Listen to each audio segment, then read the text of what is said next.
Tamam. Tut. Yine ayağım işte. Ayağım. Çarşıda çıktı. Ayağım arasın. Sen gidersin bakacaksın. Gerçekten. He. Dördü yaptı. Oh. Uçak atacağız. Ha. Değil Şuna mi? bakacağız. Yiyemez. Bırak hemen yere. Şuna koyalım.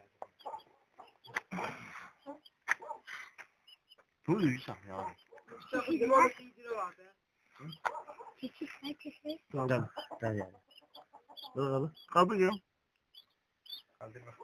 Dört. Çok bugün çözümde. Şöyle döyle ya. Yavaş şu. Boş çek, boş çek. Bak çek. Hiç balon. Ya mesela çiğleri satayım. Ben çüşün de. Yani bir daha inde çekmek için gönderin. Bu çekilin de. Ha. Bu şekil çekişine sen. Hı? Şekil çekişine sen videoyu. Ne şükür şükür. Videocu tagi. Bir kaç. Videoyla bu. Videodu. Ben telefon bak. Ben yok o çekiyor. Ben şey yapasım. İç haber getireceğim sana. Kendi telefon vardı. Telefon var yüzüyle. Kendi koyacağız daha. Kurbanım oldu falan. Gelin ağzınıza basın. Öldürdüler ya bu. Gel bir daha. La da bir de imkan ver. Buyur. Kompüterde bakacağız he. Ben internette bırakmaz. İş haberi gönderdi he. İş haberi gönder. De. Artık ola. Gönderme oldu iş haberi he. Her ayaklı. Hansı yaxşı bir kafe zeydan. Habermende.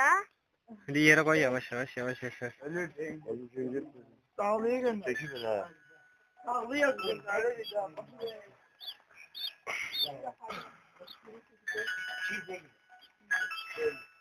Sen de yani ne? Kapı değilsin.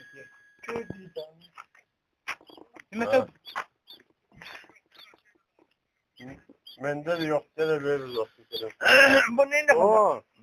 Bir de cücemiz var. Dört ayağı. Sağ ol. Annesi verdi. Çok iyi. Annesi geldi.